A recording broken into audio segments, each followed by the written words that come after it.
It happened during my early years in the ER. Maybe now I'd handle it differently, but back then, no one had ever trained me for something like this. I remember that morning perfectly. The consultation room was quiet, too quiet. The only sound was the relentless ticking of the clock on the wall, reminding me that time was moving, even if everything else seemed frozen. It was just another ordinary day. The kind of day when exhaustion feels heavier than the air itself, until she walked in. An older woman, maybe in her 70s.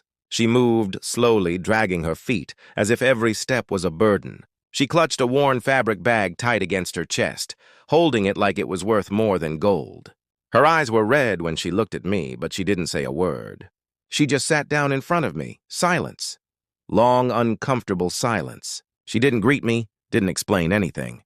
She just stared at the floor, lost. I cleared my throat and asked softly, "What brings you here today?" Her lips moved, but no sound came out. Finally, in the faintest whisper, she said, "Doctor, I don't feel well. That was it." Nothing more. No details, no clear complaints. Just that fragile sentence hanging in the air. I tried guiding her. Asked about her symptoms? She spoke of dizziness, fatigue, palpitations. But the way she said it, it felt rehearsed, like a distraction from what she truly wanted to say. "Since when have you felt this way?" I pressed gently. She hesitated. Her trembling hands clutched a wrinkled handkerchief. The silence in the room grew so thick I could hear the fabric rubbing between her fingers. And in that moment I realized it wasn't her body that hurt the most. It was her soul. I offered her a glass of water. She held it, but instead of drinking, her eyes filled with tears. Then suddenly she broke down. At first, soft sobs. Then, a flood of tears, like something she had held back for far too long. "I have 3 daughters, doctor," she said between gasps. "The oldest lives far away. I almost never see her. The second, she works all day. Always too busy." She stopped, took a deep breath, as if the next words burned her tongue. "And the one who visits me the most." Her voice dropped to a whisper. "The one who should care for me the most is the one who hurts me the most." I stayed quiet, letting her speak. She twisted the handkerchief in her hands, bit her lip, kept glancing at the window like someone might be listening outside. Then, with a deep sigh, she gave in. She and her husband, they want my house. They tell me things, little comments, that I should sell it, that I should move in with them. And when I say no, her breathing grew shaky. "I feel strange, like they've given me something." I frowned. "Something? What do you mean?" Her eyes locked on mine, full of fear, so raw it chilled me. She leaned forward, lowering her voice even more. "They're drugging me, in the coffee and the food. They're putting pills in it. Cold medicine, sleeping pills. I get groggy, I fall asleep, and when I wake up, money's missing." She said it with such conviction that, for a moment, I didn't know what to believe. Her hands shook, clutching her bag as if it were her last safe place. Her breathing was fast, her eyes desperate. Was this a real accusation? Or the confusion of a mind slipping away? I tried to stay objective, ordered tests, checked her vitals. Some of her words made sense. Others were tangled, contradicting themselves. Before leaving, she gripped my hand firmly. "Believe me, doctor, I'm not crazy." The fear in her eyes haunted me long after she left. A week went by. I got caught up in other patients, emergencies, routines. Honestly, I forgot about her until she came back.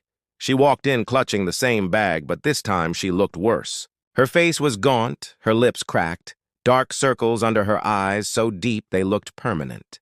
She sat down, trembling, and before I could even ask, she whispered, "Doctor, I can't take it anymore. Look what I found." She pulled out a small plastic vial from her bag, half closed, rattling in her hands. She dropped it on my desk, the sound so sharp it made my skin crawl. Inside were small white pills. No label, no box, just anonymous tablets. "I found them in my tea," she said, her eyes wide with terror. "They want me unconscious, they want me to sleep and never wake up." She paused, then whispered, "And after that, they take everything." As I studied the pills, the door opened slowly. A woman in her 40s stepped in. Her face was pale, her eyes swollen from crying. "I'm sorry, doctor. I'm her daughter. The old woman shrank into her chair, clutching her bag tighter. "See?" she whispered fiercely. "She's the one. She wants to take everything from me." The room fell silent. The tension was suffocating. I turned to the daughter. Her lips trembled as she spoke, tears spilling down her cheeks. "Doctor, my mother was diagnosed 6 months ago with Alzheimer's. She thinks we drug her, that we're stealing from her. But all we're doing is trying to take care of her." I felt my throat tighten. The old woman erupted, screaming, "Lies! All lies. You believe her because she's young, because she talks nice. But I know what they're doing. I know what they want." She pointed a trembling finger at her daughter, her handkerchief falling forgotten to the floor. The daughter sobbed, trying to reach for her. "Mom, please, I'm taking care of you. I would never hurt you." The scene was unbearable. 2 women crying, one accusing with everything she had left, the other begging to be believed. And me, trapped in between. The vial of pills sat on my desk, silent, mocking me. A clue? Or just part of the illness? Blood work showed no unusual substances. The pills turned out to be a simple antihistamine. Yes, they caused drowsiness, but nothing sinister. Had she really found them in her tea? Or was her mind weaving stories to explain her fear of being alone? Medicine tells me the answer is clear: delusion from Alzheimer's. But my instincts weren't so sure. The last time I saw her, she came to the ER with pneumonia. Weak, dehydrated, confused? On the stretcher, she kept whispering, "Don't let me sleep, doctor. Don't let me sleep." Her daughter was right beside her, holding her hand, crying silently. 2 days later, she passed away, peacefully in her sleep. But her last words to me were still the same. "They're drugging me." Years have passed, and I still think of her, that fine, invisible line between illness and truth. That moment when what we call delusion might actually be a desperate cry no one wants to hear. Maybe I'll never know if she was right. Maybe she wasn't. But I do know one thing.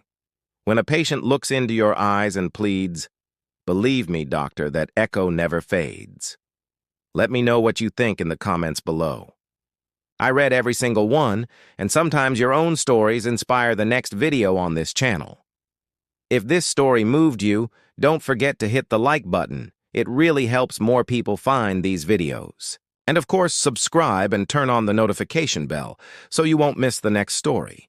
This channel is built on real moments, real emotions, and the mysteries we face as doctors and as human beings. So stay tuned, the next story might just be yours.